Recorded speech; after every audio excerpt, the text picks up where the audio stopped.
Regis! Damn it. Locked. No way I got the place wrong. This is it. Gotta be. Gotta be another way in around here.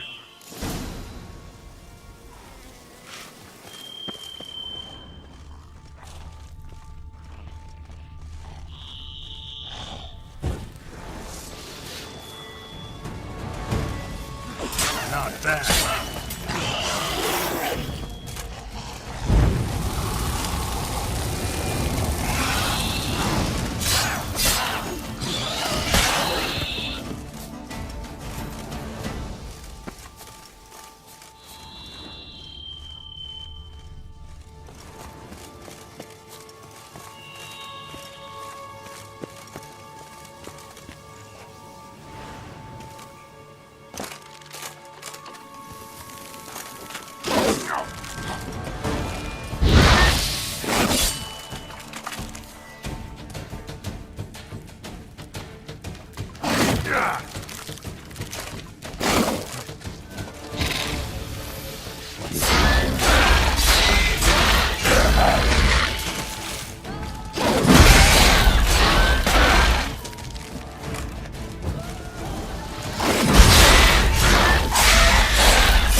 Incinerate these to ash.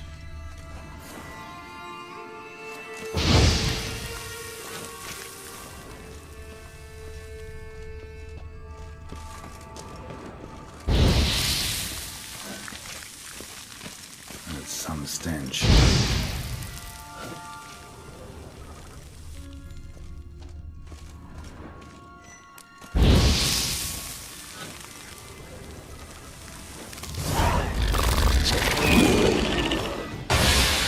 Just wonderful.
Agreed to meet a vampire at a cemetery.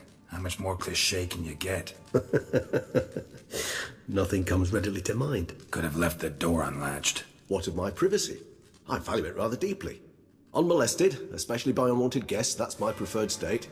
Besides, I knew you'd find a way to get in. True enough. Need to find your friend. I'm hoping you'll agree to help.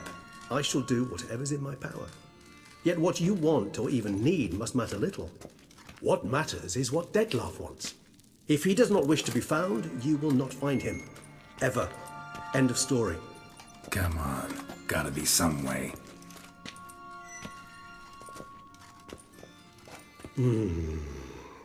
Vampires can evade detection by the senses, and no divination magic works on us. Even the most precise megoscope would be useless. And this? Could this help? Wherever did you get that? Off one of the beast's victims, found by a bend in the river. Body was chopped in pieces. 3 of those pieces were hands. Hand with the ring seemed the odd one out, but Bruxa had taken an interest in it.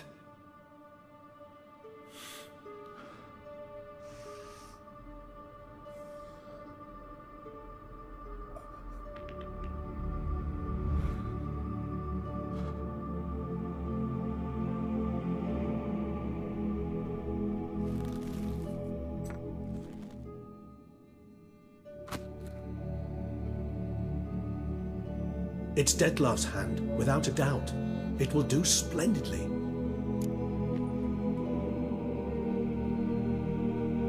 The hand.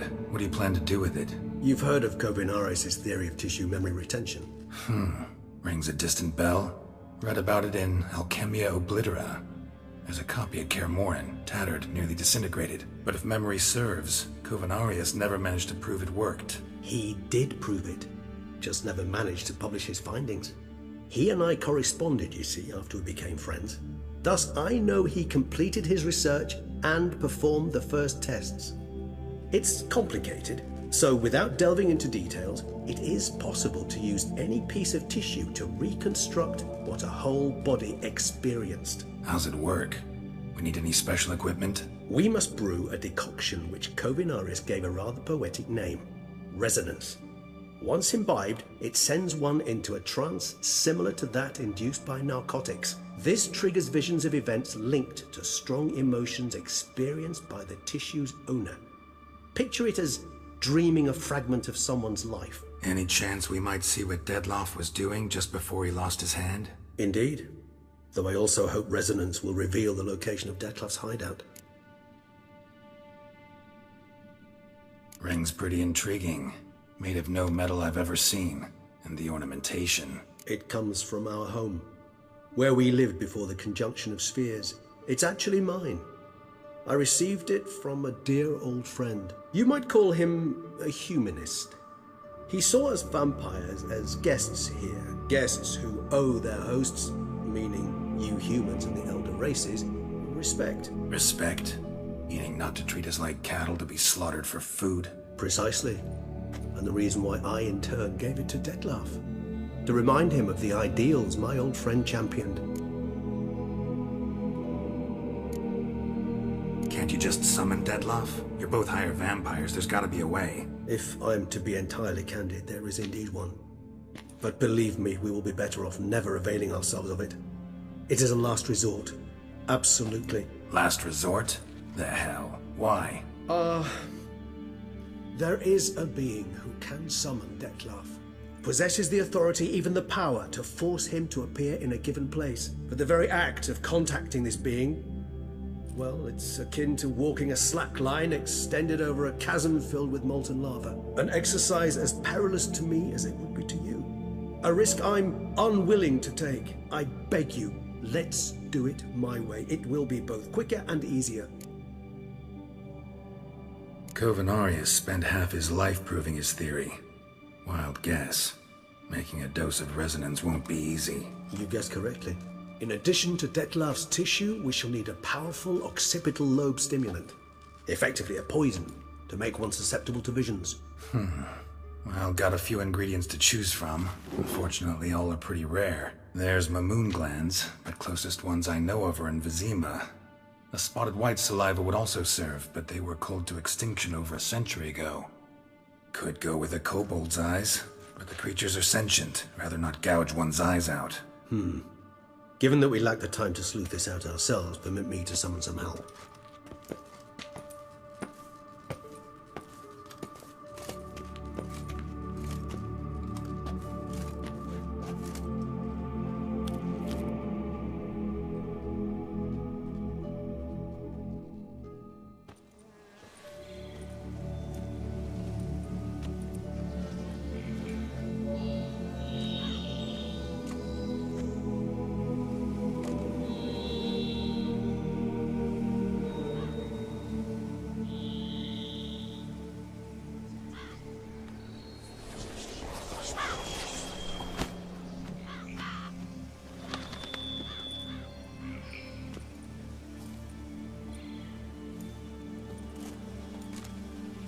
What was that? A raven? Rather a common sight at this latitude. Very intelligent fowl. I asked him to look for the creatures you mentioned, him and his brethren. Perhaps they'll find one in the area, and I would hazard that a flock of ravens will spy any said creature faster than a solitary witcher would. With all due respect to your skills, my friend. It will take them some time, nonetheless, so perhaps you'd care for a snifter of mandrake.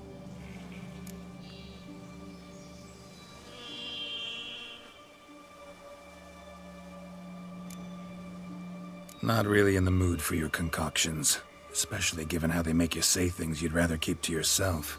Remember that aspect very well. Geralt of Rivia, do I detect a guilty conscience? Word is, only those ashamed of the truth seek to conceal it. Not about to fall for that. Forget it. Need a nap, and that's how I'm gonna use this time.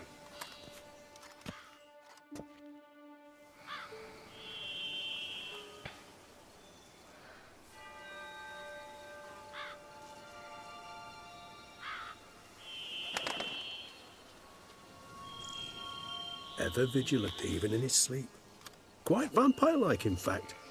Are you absolutely certain they don't administer a few of our genes during the trial of the grasses?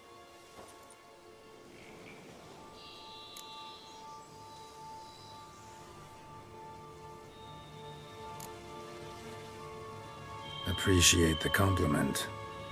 Got something for me? You were right. No kobolds or mamoons for miles around. Knew it. Allow me to finish. You see, there's this spotted white. It haunts an abandoned residence in the Caraberta woods. Impossible. My brethren hunted down every last spotted white before I was born. Then it seems you must revise your knowledge of spotted whites. For somehow this one managed to survive your brethren's onslaught. It seems I know this home it haunts. Recall a tale about it. Locals believe the place cursed. Perhaps that's how the white survived entirely unmolested. Know anything else about this curse? I don't recall much in particular. Really don't attach much importance to such things. It was mentioned to me as an anecdote, no more. Come on, search your memory. Something, anything could be important. I believe it had a relation to hunger, or, perhaps greed, rapacity. Someone was punished for something... Textbook definition of a curse, pretty much. Sorry, Geralt, I try not to clutter my mind with the details of every far-fetched tale I happen to hear. What are your thoughts? A specimen of a species thought long extinct, and a curse, in one place. That a coincidence, or are they related? Ah, professional curiosity. Personally, I've nothing against you delving into this dilemma, but please remember we need the white's saliva. Nothing beyond that. Whites rarely appear in the woods, even less likely to find them in abandoned human homes. They inhabit remote wildernesses, old abandoned cemeteries. What's your point? This might not be a spotted white after all. Your little helper might have made a mistake. I sincerely doubt it.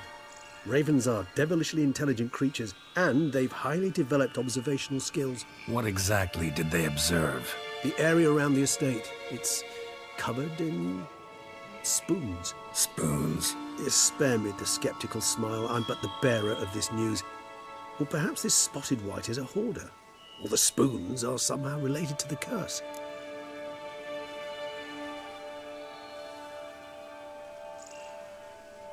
Let's do this.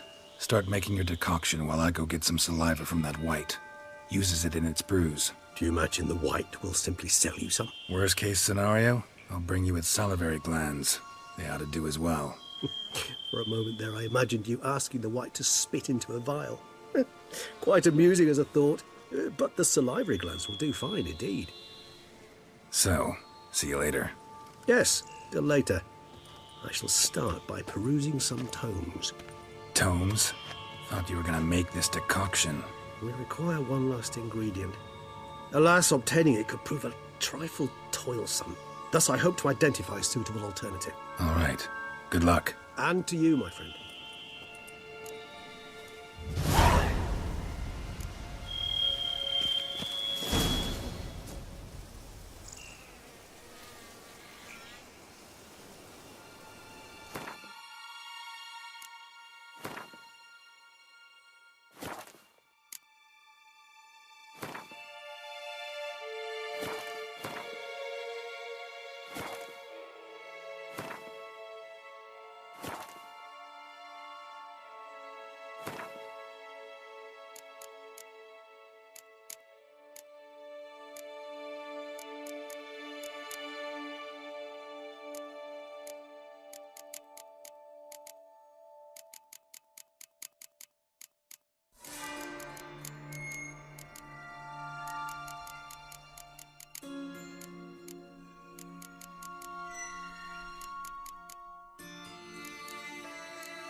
omen.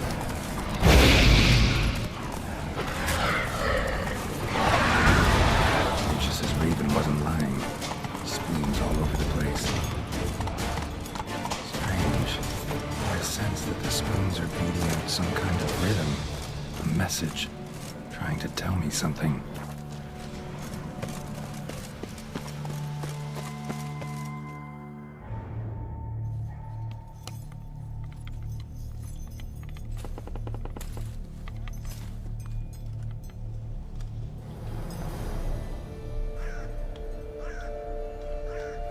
None shall sit and dine with you at your table. No spoon you have shall say to you, never again shall you wish to spy your reflection in the mirror. Sounds like a curse, all right.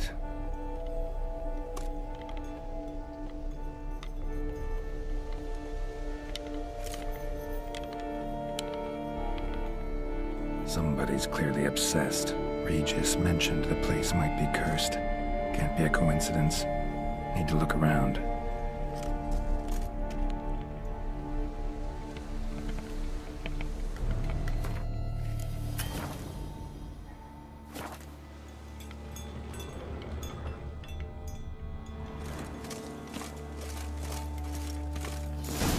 Pigsty.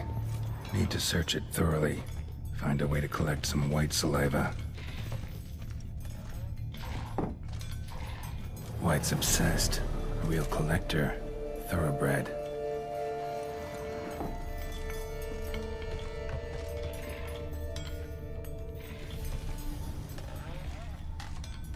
Spoon's incredible.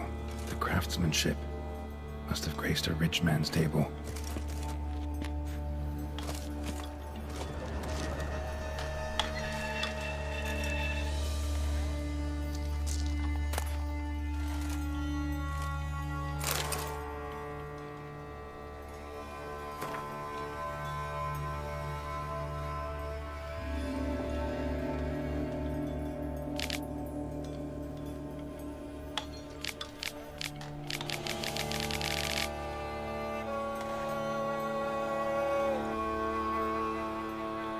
Poor girl.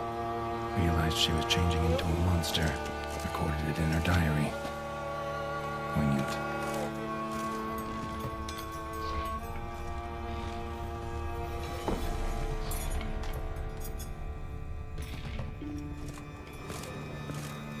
Smashed mirror.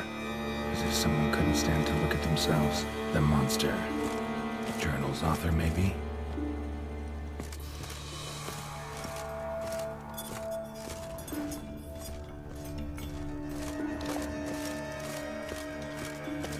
No spoon you have shall say to you. Whatever lives here treated that literally. Still searching for the right spoon.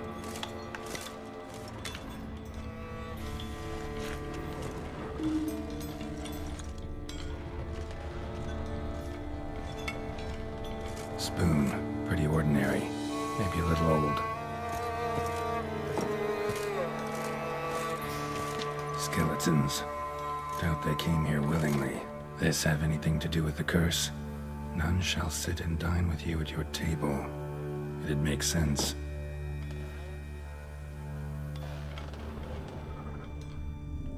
Broken neck, indentation in the skull's lateral surface, smacked in the head with something heavy. No claw or fang marks, probably choked to death.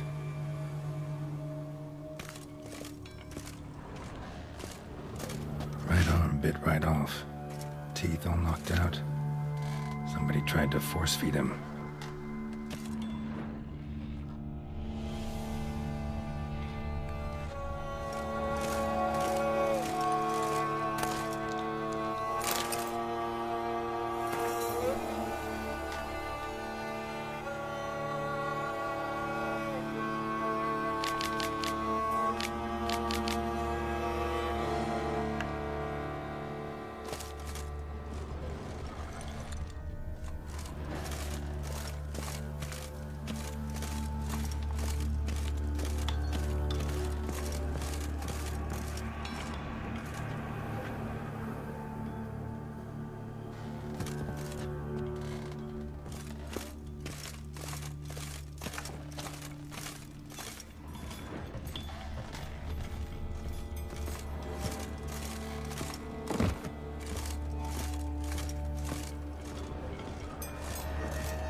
actually does seem like a White's lair.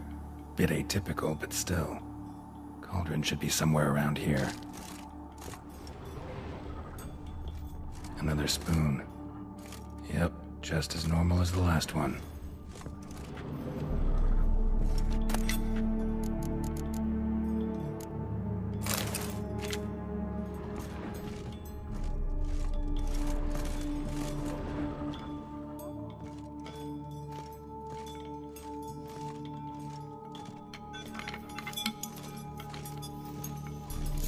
I was looking for.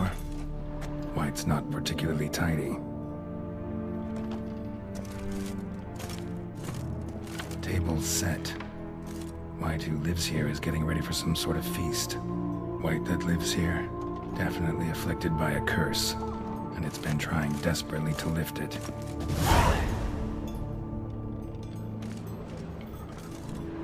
Cauldron's empty, unfortunately. Regis needs some brew. Afraid he won't get that. No choice but to hide and wait for the saliva glands and their bearer. Need a spot that'll let me observe the cauldron.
Not gonna hurt you. Wanna help? I've seen the words of the curse on the walls. Think I know how to lift it.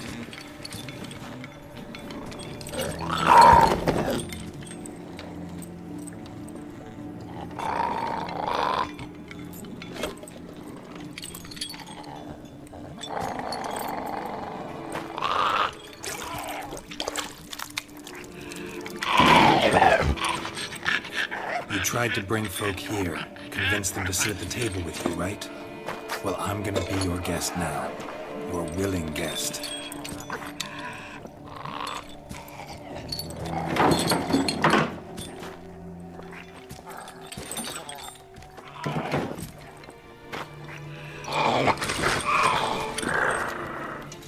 Just need a bit for Regis. And now we'll tend to you.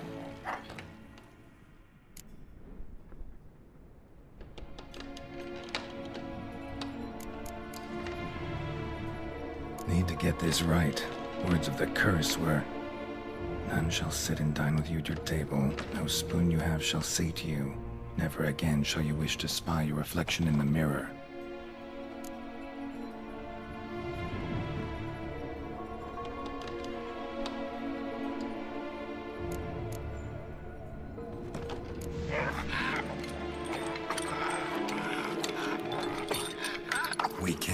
spoons.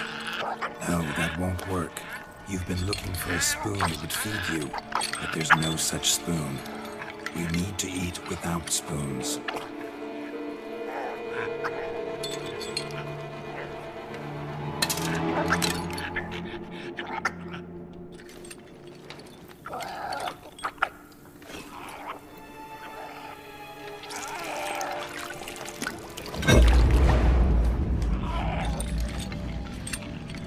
Open your eyes. You need to see your likeness.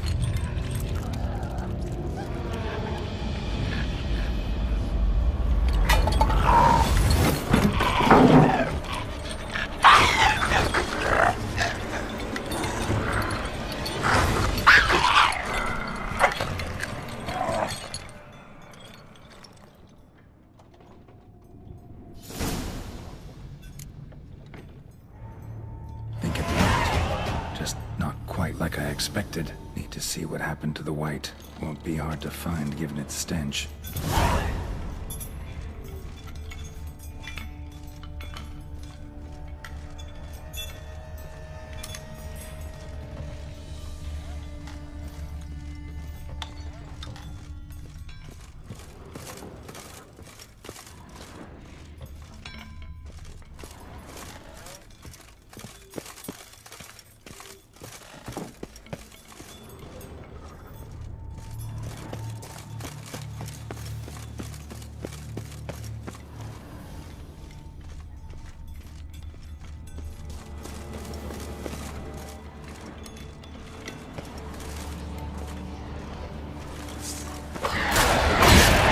You're gonna make me wait.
Easy. Not gonna hurt you.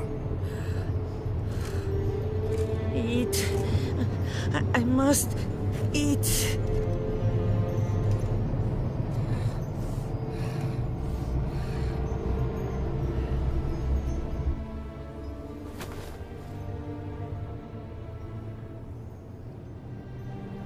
I'll take you someplace safe.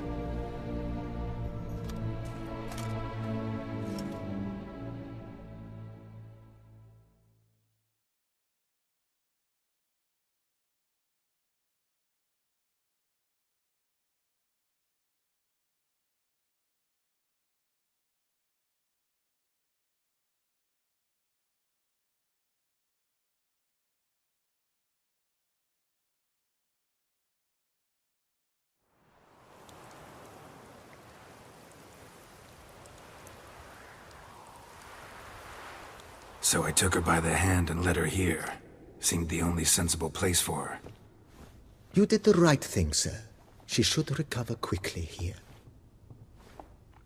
I'm deeply pleased, finally, to make your acquaintance, sir, though I do regret the specific circumstances. In all the commotion, I fear I neglected to introduce myself. I'm Barnabas Basil Fawlty, and by order of the Duchess, I am to serve as your major domo at Corvo Bianco.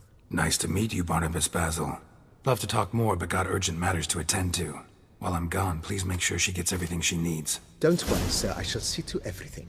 She is safe here and in good hands. She'll soon be back on her feet. Might actually take a while. She hadn't eaten anything in over 100 years when I found her. Horrid. Whatever brought this about?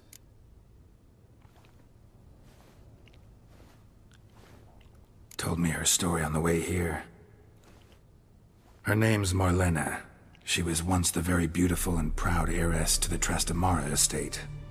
One evening, when she was holding a banquet for friends, a beggar came to her gate seeking alms. He had a bowl and a spoon with him. He sat outside her fence and waited. I've heard of the custom. An ancient rite of hospitality that obliges one to give food and drink to such a guest lest he depart hungry.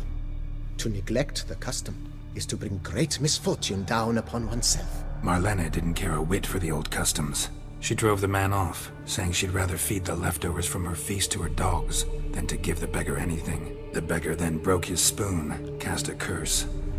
She was beautiful, so he said she'd never wish to look at herself in the mirror again. Since she adored feasts, he swore no one would ever wish to sit and dine with her. And as she even refused him the crumbs from her table, he swore she'd never find a spoon in the world that would sate her hunger. A harsh punishment. I imagine lifting the curse was hardly simple.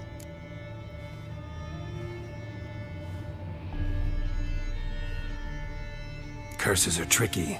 They play on irony. Always gotta figure out what the catch is. Marlena had spent decades looking for a way to lift it. Transformed into a wight, she stole spoons and lured folk into her home, trying each time to get them to dine with her. Didn't work. So what did? Someone had to sit down and share a meal with her, of their own free will. They had to eat without using spoons, and make her look at her reflection. That's it? That was all it required? Simplest solutions are sometimes the last that come to mind. Besides, when you're a wight, it's pretty damn hard to find willing human company for a feast. I imagine so. But, most importantly, it is now over. Please, don't worry. She will be in good hands here.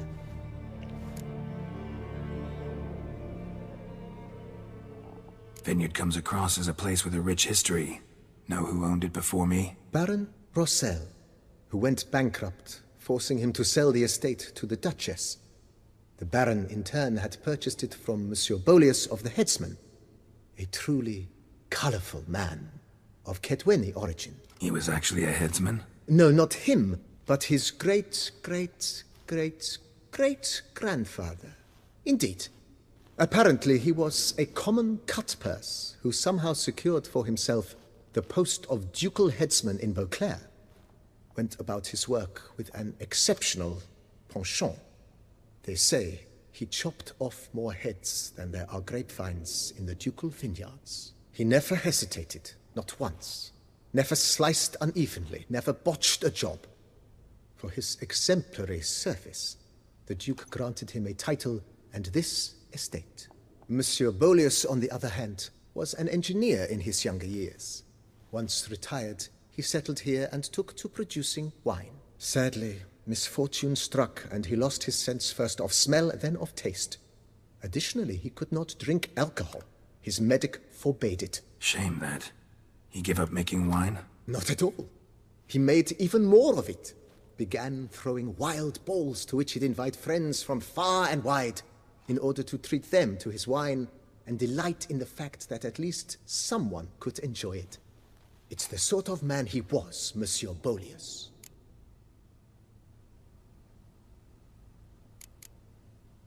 Thanks.